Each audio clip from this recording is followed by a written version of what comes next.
Assalamualaikum dan salam sejahtera.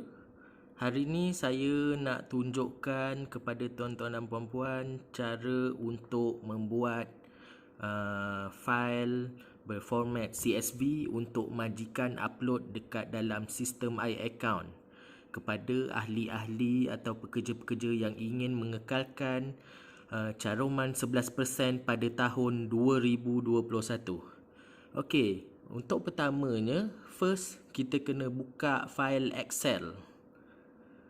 Okey. Dalam file Excel ni, macam ni saya dah buat sedikit tapi kita padamlah untuk contoh. Dekat file Excel ni, kita perlu letak untuk kolom A, perlu letak ID type.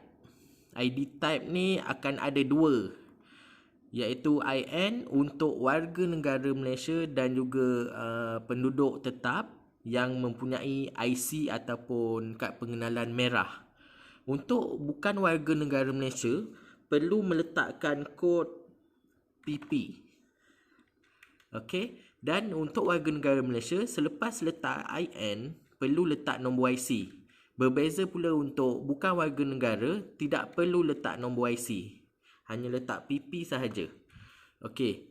Selepas itu, kita nampak di kolom B ada employee my card number dan kolom C ada employee EPF number dan kolom D adalah employee name. Untuk kolom B dan C, kita perlu ubah format dia, iaitu daripada format general yang biasa ni kepada format number. Bila kita tukar kepada format number, dia akan ada titik perpuluhan. Kita simpan titik perpuluhan tu. Okey. Bila dah siap macam tu, barulah kita start key in. Dengan kalau macam tadi saya bagi tahu, kalau warga negara letak IN and then masukkan nombor IC dia, nombor EPF dan juga nama. Okey, ini contoh lagi satu. Kita letak IN dan nombor IC dia yang lahir tahun 2000 dan ke atas. Perlu letak tanda seperti ini, koma di atas yang satu tu. Jadi contoh tahun nombor IC dia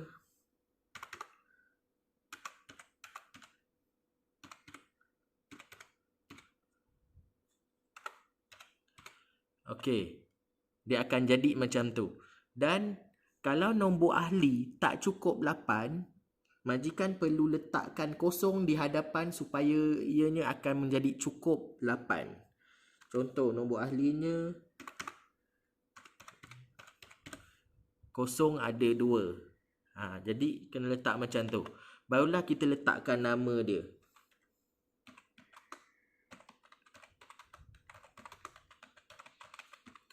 Okey, selepas selesai, dah key in macam tu, semua dah okey, semak semula. Adakah nombor IC dan nombor EPF ni betul untuk nama yang kita tulis? Boleh semak balik dengan borang yang telah diisi oleh ahli tersebut, iaitu borang 17A, borang 17A khas 2021. Bila dah semak, memang betul semuanya, barulah kita save as. Dan kita save dekat desktop. Kita letak rename file dia. Dan kemudian save as type ni kita kena pilih. Pilih CSV, delimited. Klik dekat situ. Dan kita tekan save. Dia akan keluar pop-up yang macam ni. Kita tekan yes. Selepas tekan yes, kita simpan, minimize, kita akan nampak file ABC Sdn Bhd dalam format CSV. Jadi jangan sesekali kita double klik file ni, sebab bila kita buka, dia akan mengganggu numbering yang kita dah letak dekat sini. Dia akan jadi general balik. Jadi selepas saja dah jadi file yang macam ni, majikan hanya perlu login semula iAccount majikan dan upload file tersebut. Kemudian dia akan berstatus submitted. Dan bila dah berjaya submitted, majikan boleh semak semula nama-nama tu dengan cara klik dekat dia punya sequence number. Dekat situ boleh nampak semua nama pekerja yang kita dah upload. Selepas tu, majikan boleh semak status tu berjaya ataupun tidak selepas 2 ke 3 hari waktu bekerja. Okay, jadi untuk yang kita dah buat ni, yang dalam Excel ni, kita boleh save juga. Kita save as, and then pilih PC, desktop. Kita tukar sahaja format daripada CSV kepada Excel. Ini untuk simpanan juga. Kalau tidak berjaya,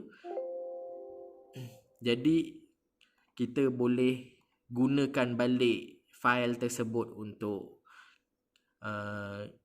kita boleh guna dan edit lah. Okay, sekian, terima kasih.